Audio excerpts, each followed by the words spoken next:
ముందుగా పిఠాపురం విషయానికి వస్తే ప్రతి ఒక్క పార్టీ జాయింట్ పెద్ద పెద్ద నాయకుల దగ్గర వాళ్ళ బలాలన్నీ మోహరిస్తాయి. ఇది కొత్త ఏం కాదు. ఎన్టీ రామారావు గారిని ఓడించడానికి అప్పుడు Congress party I think Gangula Prabhakar Reddy గారు ఎవరో ఓడించారు.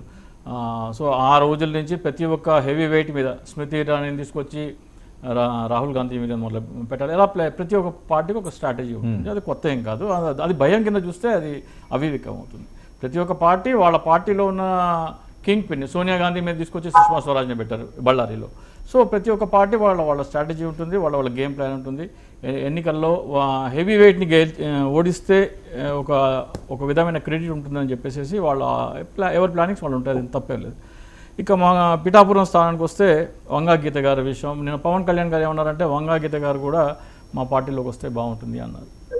ఇదే వంగా గీత గారు 2016, 2017 టైంలో జనసేన పార్టీకి వెళ్ళి పవన్ కళ్యాణ్ గారిని కలవడానికి వెళ్ళారు. ఉదయం 10 నుంచి సాయంత్రం 4 వరకు ఆమె వేచి ఉన్నారు. ఆమె కూర్చుని ఉండగా ఆమె తర్వాత వచ్చిన వాళ్ళు చాలామంది వెళ్ళి పవన్ కళ్యాణ్ని కలిసి వచ్చారు. ఆ రోజున ఆమె మీ పార్టీలో చేరడానికి వచ్చారు కదా. వంగా గీత లాంటి వాళ్ళు, ఆమంచి కృష్ణమోహన్ ఈ రోజున అసెంబ్లీలో ఉన్న 2 డజన్ల మంది 2016, 2017 మధ్యలో జనసేన పార్టీ కాంటాక్ట్లోకి వెళ్ళిన మాట నిజమా కాదా?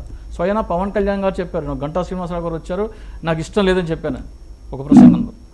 మీ పార్టీ బలోపేతం చేయడానికి అంతమంది మీ పార్టీకి వస్తే మీ పార్టీ బలోపేతం చేసే నాయకులు ఈ రోజున మీ పైన పోటీ చేసే ఒక మహిళ ఆ రోజున మీరు ఈ రోజున రమ్మంటే ఆ రోజున మీరు ఎందుకు ఆహ్వానించలేకపోయారు? 2014 ఆవిడ పోటీ చేయలేదు కదా గీత గారు. 2014 ఐ థింక్ చేయలేదు అనుకుంటా, లేదా కాంగ్రెస్ పార్టీ తరఫున చేశారో తెలియదు. కానీ 16, 17లో మాత్రం ఆమె డెఫినెట్గా 2-3 సార్లు జనసేన పార్టీ కార్యాలయానికి వెళ్ళారు.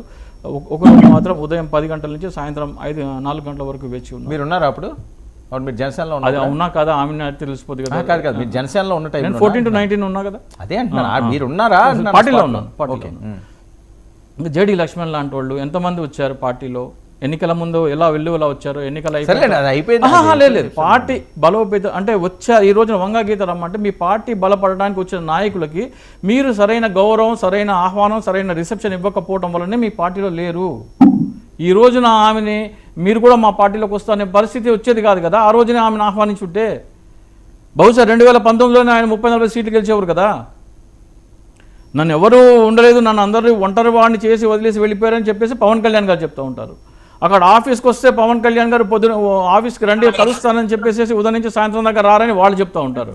సో ఇక్కడ ఈ రోజున మా పిఠాపురంలో ఆమెతో పాటు చాలామంది గత ఎన్నికల్లో పోటీ చేసిన శేష్ కుమార్ గారు అటువైపు వెళ్ళటం, లేదా కొంతమంది వైసీపీ వాళ్ళు ఇటువైపు రావడం అనేది ఎన్నికల ముందు సాధారణంగా జరుగుతుంది.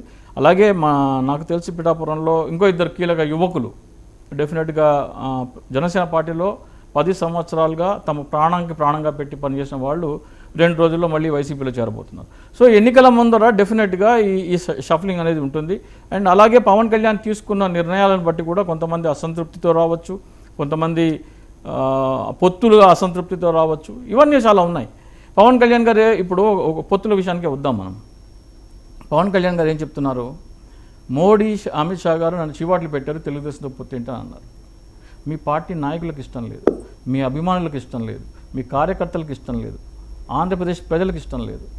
ఏంటి ఆంధ్రప్రదేశ్ ప్రజలకు ఇష్టం లేకపోవడం? ఇందులో పొత్తు వాళ్ళ కార్యకర్తలకి, వాళ్ళ నాయకులకి మోడీ, అమిత్ షా గారి దగ్గర నుంచి టాప్ టు బాటం ఇష్టం లేదు. కానీ పవన్ కళ్యాణ్ గారు మాత్రం నాకు పొత్తు కావాలి అని పార్టీ నాయకులకి పొత్తుల మీద ఇష్టాలు ఉంటాయి, కానీ ప్రజలకు మీరు ఆ పొత్తు పెట్టుకోకండి పవన్ కళ్యాణ్ గారు దయచేసి చెప్పారా? డెఫినెట్ గా చెప్తారు. వాళ్ళు రేపు ఎన్నికల్లో చెప్తారు. వాళ్ళు సోషల్ మీడియాలో వస్తున్న వాళ్ళ సోషల్ మీడియాలో వాళ్ళు పెడుతున్న పోస్టులు కానీ, వాళ్ళ రియాక్షన్స్ కానీ, వాళ్ళు చేస్తున్న వీడియోలు కానీ, జనసేన పచ్చబొట్టు పొడుచుకున్న వాళ్ళు దాన్ని చెరిపేసుకోవటం కానీ, ఇవన్నీ ప్రజల రియాక్షనే కదా. సో ఇవన్నీ ఈ రోజున ఎందుకు వచ్చింది ఈ పరిస్థితి? మంగళగిరిలో మీరు వంగా గీత గారిని ఆహ్వానించాల్సిన పరిస్థితి ఎందుకు వచ్చింది? మీరు ఆ రోజున సరిగా ఉంటే ఈ రోజున ఆ పరిస్థితి కదా. వాళ్ళు అడిగేది ఏంటంటే జనసేన కానీ వాళ్ళు కానీ వంగా గీతను అదేదో ముందు నుంచి ఉన్న పరిచయం, వాళ్ళ కుటుంబంతో ఉన్న మంచి సంబంధం మీద మన దౌర్భాగ్యం వస్తారు. మన రాష్ట్ర దౌర్భాగ్యం ఏంటంటే కుటుంబాలకి బానిసత్వం, కుటుంబాలకి చిరంజీవి గారు మా పెద్దన్నతో సమానం ఆయన తీసుకెళ్లి కాంగ్రెస్ పార్టీలో కలిపేశారు. ఆయన తీసుకు కాంగ్రెస్ పార్టీ రాజకీయాల్లో లేరు. ఇప్పుడు ఆమె స్వతంత్రంగా ఉన్నారు. కాంగ్రెస్ పార్టీ నుంచి వైసీపీలో చేరే మధ్యలో ఆయన వచ్చి పవన్ కళ్యాణ్ గారిని కలిశారు. ఆయన సరిగ్గా రిసీవ్ చేసుకోలేదు. సో ఆమె తప్పే ఉంది. సో ఇక్కడ ఊడిగం చేయటం, కుటుంబానికి ఒక ఇంటి పేరు కుటుంబాన్ని చేయటం అనేది నాకు తెలిసి మరి ఎలా వాడుతున్నారు నాకు తెలియదు, చాలా జుగుప్సాకరంగా ఉంటుంది. ప్రజాస్వామ్యాన్ని అవహేళన చేయటం. మనమందరము కాన్స్టిట్యూషన్కి, ఆంధ్రప్రదేశ్ రాష్ట్రానికి, భారతదేశానికి మనం కట్టుబడి ఉండాలి. కానీ కుటుంబాలకు బానిసత్వం అంటే అంతకంటే జుగుప్సాకరమైన చర్చల్లో మాట్లాడుతున్నాం మనం. అది అంతకంటే దౌర్భాగ్యమైన స్థితి మరొకటి లేదు.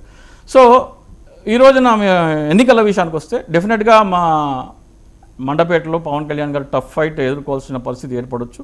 ఆయన గెలవచ్చు, కానీ ఆయన అన్నట్టు 1,00,000 ఓట్ల మెజారిటీతో గెలిచే పిఠాపురం కన్ఫ్యూజ్ అవుతున్నారు. సో పిఠాపురంలో ఆయన 1,00,000 ఓట్లతో గెలిచే పరిస్థితి అయితే ఉండదు. డెఫినెట్గా గెలిచే అవకాశాలు ఉన్నాయి, కానీ అవకాశాలు ఉన్నాయా? డెఫినెట్గా ఉన్నాయి, గెలిచే అవకాశాలు అయితే ఉన్నాయి. ఓకే. సో ఆయన చెప్తున్నట్టు 1,00,000 ఓట్ల మెజారిటీతో ఉండదు. కానీ అలాగే మళ్ళీ ఆయన ఇంకొక కండిషన్ పెట్టారు. ఒకవేళ మోడీ, అమిత్ షా గారు కనుక ఎంపీగా పోటీ చేయమంటే ఎంపీగా పోటీ చేస్తున్నారు. ఆయన ఎంపీగా పోటీ చేస్తే ఎంపీగా గెలిచే అవకాశాలు తక్కువగా ఉంటాయి. ఎమ్మెల్యేగా గెలిస్తేనే ఆయనకు అవకాశాలు. Okay, right. రజనీ గారు,